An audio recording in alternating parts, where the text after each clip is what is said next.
Sir, just for the benefit of us all, do you mind just counting back from 5 real quick? Just 5, 4, 3, 2, 1. Thank you kindly. Yeah. Anybody not ready?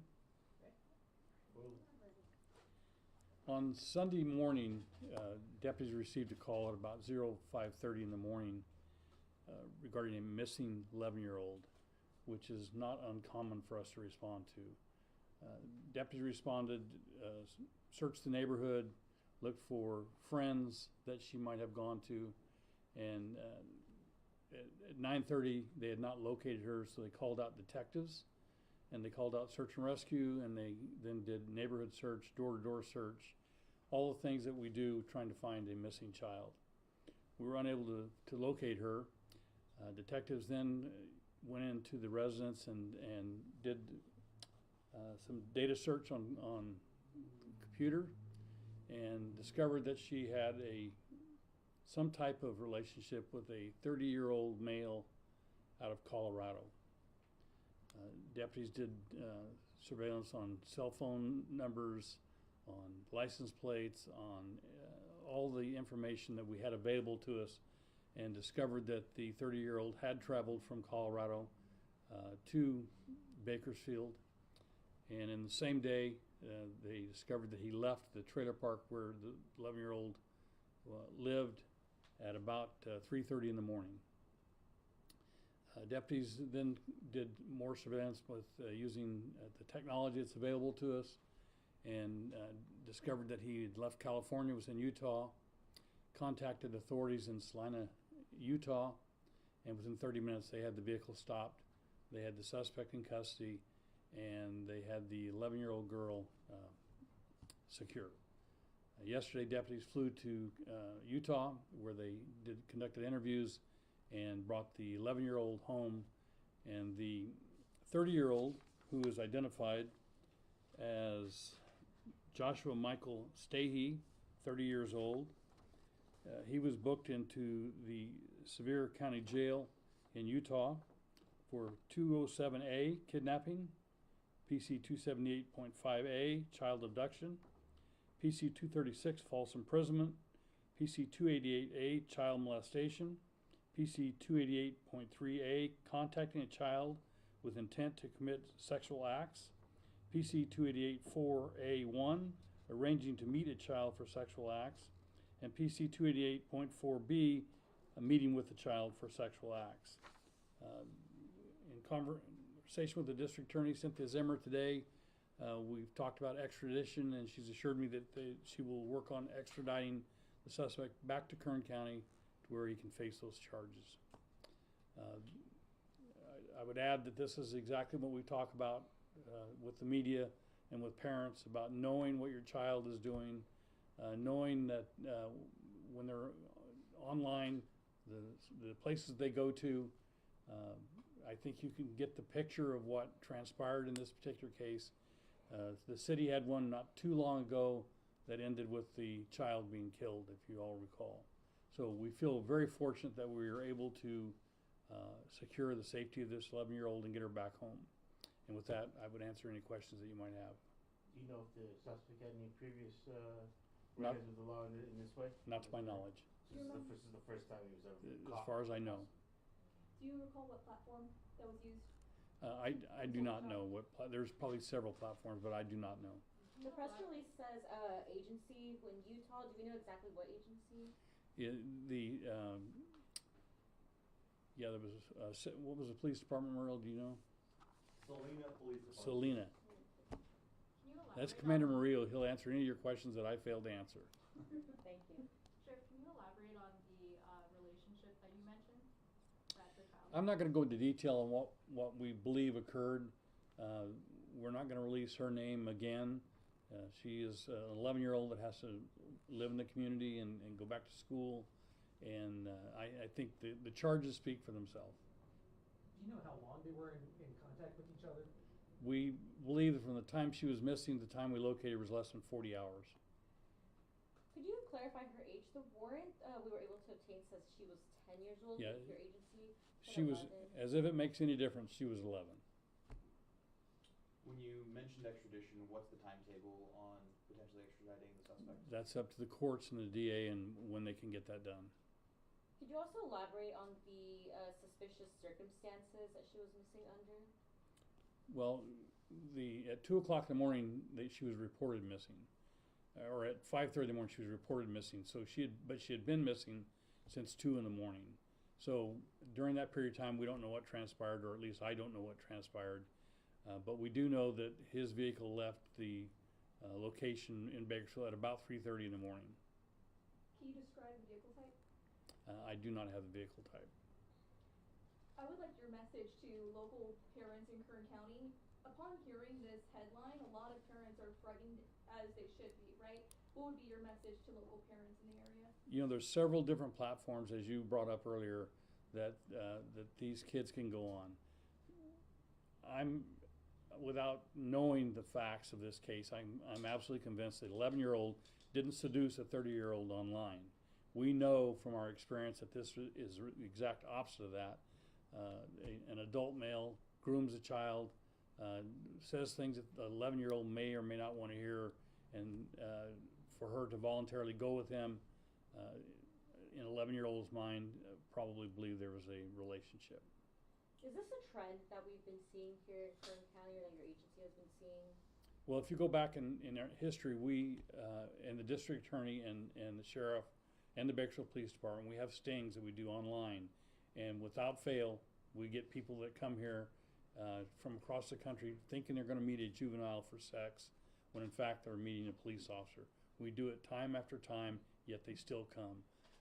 We know that they sometimes they believe they're going to get caught, but it's worth the risk to them. So this is a parental issue that I'm not blaming these parents, because it's hard to believe that this could happen to your child, but it can.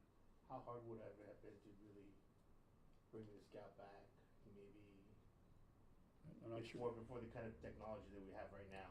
Well, and I didn't go into depth with the technology that we use because we don't want to put it out there, but there's a lot of things that are available. You all are technologically more depth of this than I am, but there's a lot of things you can use in law enforcement to find someone.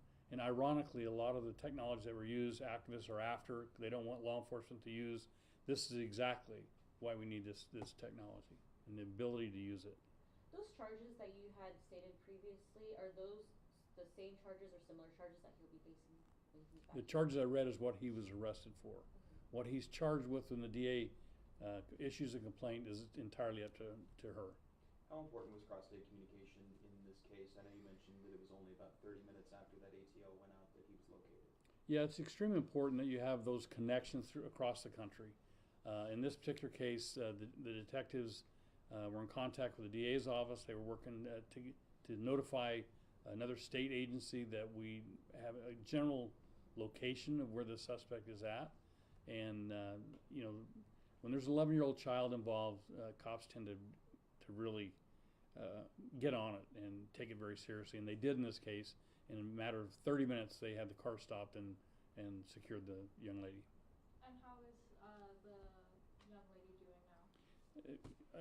now? I'm not a psychologist, so I don't know how she is. Mm-hmm. She appears to be fine, but I don't know in depth, how she'll deal with this. And is she back with her parents now and back with her family now? Well, we'll say she's back in the jurisdiction. You mentioned the stings that you guys had previously online. Does what happened, with this individual who had no criminal history before that, does something like this kind of vindicate and even validate the efforts that you guys are making online in those things where people say, oh, maybe they're just being baited into these situations? It certainly validates what we've been saying all along, that this happens, this occurs. The frightening thing about this particular case, like all the cases, had we not found her, we don't know what the end result would have been. Thank God. Were there any weapons in his vehicle, or items like rope or duct tapes, items to subdue someone that were found? He did have a gun. Did you guys meet him at a hotel? I know that you guys said that you saw him and captured him in Utah, but there was these lewd acts that happened previously before his capture. He was captured in a car stop on the freeway. So is it assumed that they did perform these acts in the vehicle? I'm not assuming anything. I won't speculate where or he was at, because I don't know. Do Do you have an exact location on the freeway or the closest, I know the detectives flew into, I think, Richland, Utah yesterday, and Sevier County's not very big, but I don't have the exact location. When you said that she was found unharmed, what do you mean, unharmed? I think it speaks for itself. Unharmed means physically alive, not physically hurt, and able to get in an airplane with us and have our pilots fly her back. If parents want any resources to educate themselves, to educate their children, where would they go? What would they do? You know, the schools have a lot of information on this. If parents have questions, we will answer those questions. You've probably seen me quite frequently on the morning show with KGT talking to parents, telling the parents, find out what your child is doing, because if you don't, I suspect they didn't have any idea that this was going on. I don't know that for a fact, but I suspect they would have taken action had they known. in the earlier case you mentioned where the girl was killed, there were videos that she had sent, videos and images sent, and then he used that, the killer in that case used them to blackmail her. Was there anything sent in this case where he compelled her saying, I'll release these if you don't come with me? Not to my knowledge. Were there any ulterior motives for the suspect to compel this 11-year-old girl to get in the vehicle with him and travel to Colorado? Other than sex, I don't know of any other motive that he may have had. Human trafficking is a title that's actually quick to be slapped onto just about anything these days. This is not what you're seeing in this case, is it? We don't know the end result, how this would have ended. It could have ended with him trafficking her when he got home. It could have ended with her death. It could have ended with he believed that he's having a legitimate relationship. I don't know the answer to that, and I'm glad I don't know the answer. Has he been interviewed yet, or has he agreed to an interview yet with either investigators in Utah or Kern County? Yes. Anything that you can reveal about what he said? We don't reveal suspect statements from interviews, but he was interviewed. Anyone else being looked at in this case? Not to my knowledge. Not to my knowledge. If you think about the trip from Utah in one day, arriving in the middle of the night, getting an 11-year-old and turning around and heading back halfway across the country, any parent that has a 8, 9, 10, 11-year-old daughter or son ought to be terrified with that information. Is it assumed that he was going back to Colorado and he was traveling through Utah? We believe that he was headed back to Colorado where he lives. And just to confirm, they'd only been in contact online for 40 hours before this incident? No, I don't know how long they were in contact with each other. Oh, okay. From the time that she was reported missing to the time that she was recovered is about 40 hours. Okay. But as far as the online, how long they knew each other online, that's not known yet at this point? It may be known, but we're not releasing. Okay. You also mentioned she was in the jurisdiction, so she's not with her family? I didn't mean to infer that she was not with her family, but I'm not going to tell the news media where she's at. What are the next steps in the investigation or the process? The next steps will be the extradition of the suspect to Kern County from the DA's office, and that takes some time. And I would refer to District Attorney Cynthia Zimmer for those answers. Anybody else?